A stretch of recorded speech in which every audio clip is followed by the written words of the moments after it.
Maíra Poubel, professora de História, e a gente vai fazer agora no explicador virtual alguns exercícios sobre os governos populistas. 6. A eleição em 1950 de Getúlio Vargas para um novo mandato presidencial apresentou um dos momentos mais representativos do chamado Estado populista. Por que Vargas? Bom, o Estado populista, o governo populista, é uma série de características que identificam não só o governo varguista, mas outros governos também. Só que assim, algumas coisas no Vargas, ele é tido como o principal representante do populismo no Brasil, nesse segundo governo dele. For eleito com o apoio do grande capital conservador, interessado em conter o avanço das camadas populares. Bom, a primeira coisa, gente, se é chamado governo populista, você acha que ele seria o grande representante por conter o avanço das camadas populares? Não, óbvio que não. Então você está errada. Inverteu a política econômica que vinha sendo seguida pelo governo Dutra, liberando as importações e a remessa de lucros pelas empresas estrangeiras. Vamos até deixar de lado se isso aconteceu ou não, mas está falando de algum caráter popular, de alguma coisa do povo? Também não. Então aqui a gente pode chegar e marcar que está errada. C. Buscava apoio das massas populares para os seus programas econômicos através de suas ligações com o movimento trabalhista. Então pensa só, até agora foi a primeira vez que a palavra populares apareceu. E a questão está perguntando sobre o populismo, vamos deixar isso aqui de lado. D. Esvaziou em definitivo o partido que lhe fazia oposição desde o Estado Novo, ao derrotar o candidato da UDN. Também, nada de povo sendo falado. Então vamos lá, não deve ser essa daqui, certo? Foi beneficiário do clima de conciliação nacional, reunindo todas as forças políticas aterrorizadas pela Guerra Fria. Cadê o povo? Tá falando de povo? Também não. Então, se você pegar que aqui está o chamado Estado populista, você tem que olhar na resposta o que diz respeito ao povo. Aqui, antes de qualquer coisa, a C é a única que está falando do povo. Buscava apoio das massas populares para os seus programas econômicos, através de ligação com o movimento trabalhista. O movimento trabalhista, a questão trabalhista, é muito forte dentro do governo Vargas. Então, a gente tem como resposta certa a letra C. 7. Durante o governo Dutra, a política externa brasileira sofreu mudanças em relação à prática durante o Estado Novo. Nesse caso, podemos dizer que a afirmativa incorreta sobre as características da política externa é... Bom, o governo Dutra, a gente está num período de Guerra Fria, de um lado Estados Unidos, do outro União Soviética, capitalismo, comunismo. Durante o Estado Novo, por um tempo, Vargas tentou meio que se beneficiar dos dois lados, jogar nos dois times. No final desse primeiro governo dele, ele foi obrigado, na verdade, a tomar partido, ficou do lado dos Estados Unidos, o que causou uma grande contradição interna, porque lutou na guerra ao lado dos países democráticos contra os países fascistas, sendo que aqui dentro mesmo ele não tinha um governo democrático. O Dutra, quando entra, ele muda essa questão. Ele é total alinhado aos Estados Unidos, ele é total tomada de partido em favor de um lado. Então a gente vai ter que ver aqui o que está errado. No contexto da Guerra Fria, o Brasil se alinhou aos Estados Unidos como medida para impedir a influência da União Soviética sobre os países do continente. B. A assinatura do Tratado Interamericano de Assistência Recíproca. Participação na criação da Organização dos Estados Americanos através da assinatura da Carta de Bogotá. Fim das relações diplomáticas com a União Soviética. E a adoção de uma política externa distante da influência dos Estados Unidos, com o objetivo de desenvolver uma política imperialista brasileira junto aos países subdesenvolvidos, em especial na América Latina. Gente, essa daqui é muito fácil. Política externa distante da influência dos Estados Unidos. Aqui, distante da influência dos Estados Unidos, não, é totalmente influenciado pelos Estados Unidos.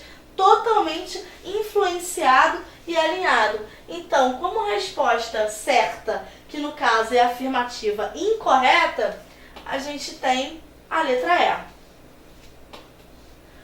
8. Após a renúncia de Jânio Quadros, em 25 de agosto de 61, os ministros militares julgaram inconveniente à segurança nacional o regresso do presidente João Goulart, então no estrangeiro, ao Brasil, a fim de tomar posse.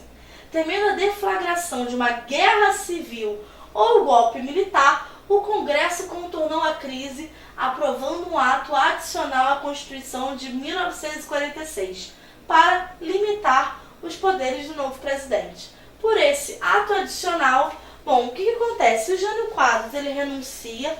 Uma das coisas que foram essenciais nessa questão da renúncia foi ele ter reatado as relações diplomáticas com a União Soviética, Cuba, e também ter condecorado Che Guevara.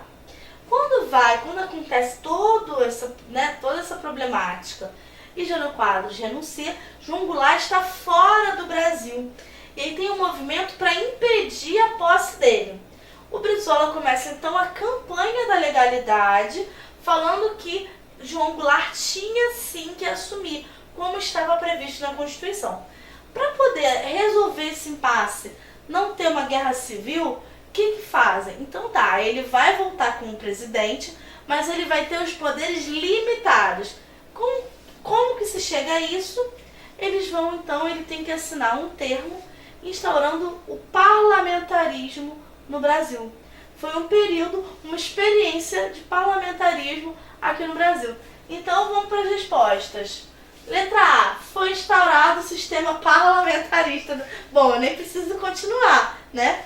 E foi exatamente isso. Esse ato adicional pegava o sistema parlamentarista como forma de você reduzir a influência, o poder do João Goulart.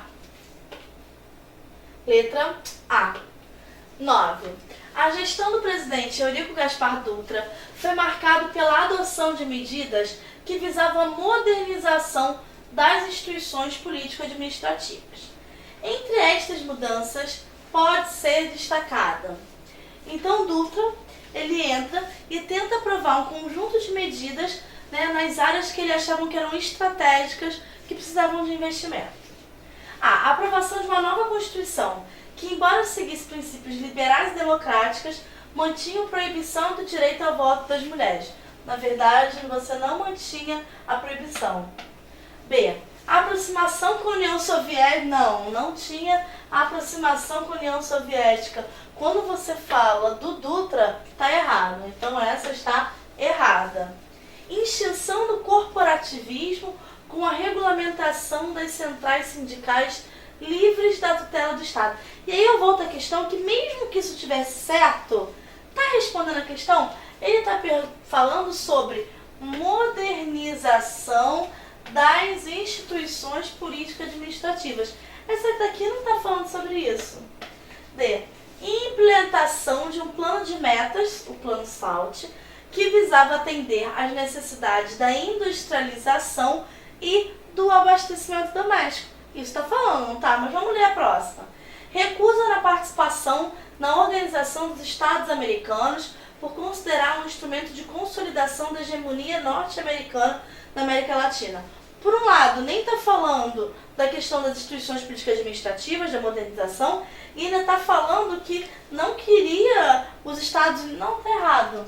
Então a gente tem como certa a D, o Plano SALT, que é saúde, alimentação, transporte e energia.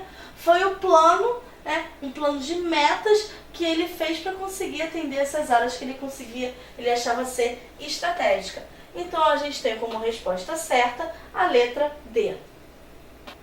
10. A partir de seus conhecimentos sobre o período de 45 a 64, pode-se afirmar que 45 a 64, gente, é o período que a gente entende como dos governos populistas. Quando a gente põe um bloco grande de governos populistas, é isso aqui, ó. 45 foi o final do primeiro governo de Getúlio Vargas, quando ele ficou 15 anos no poder, e 64 foi quando foi instalada a ditadura militar. Esse poder, esse período entre os dois entre esses dois acontecimentos é o chamado de governos populistas no Brasil. Então, o que acontece? Disputa entre direita e esquerda se expressava no confronto que opunha militares e políticos da UDN a partidários do PSD, as duas principais forças políticas da época. Morte de Getúlio Vargas, ao contrário do que a história oficial conta, foi provocada por uma ação conservadora de políticos ligados ao PTB. PTB, né, a ação conservadora, o PTB era ligado a Getúlio Vargas, então não era a oposição. Vitória eleitoral de Juscelino Kubitschek e João Goulart, políticos de esquerda, favoreceu a imediata realização do golpe militar de direita, que impediu a posse de JK e depois Goulart da presidência. A renúncia de Jânio Quadros em 61 provocou uma profunda crise política e, apesar de tentativas golpistas, negociações políticas asseguram respeito à Constituição e à posse do vice-presidente João Goulart. Então, o que está aqui de fato que aconteceu nessa época?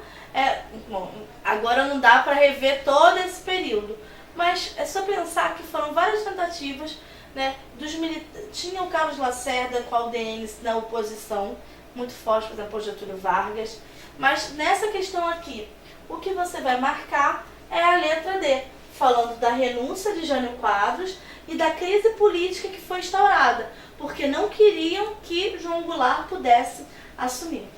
Então a gente vai ficando por aqui.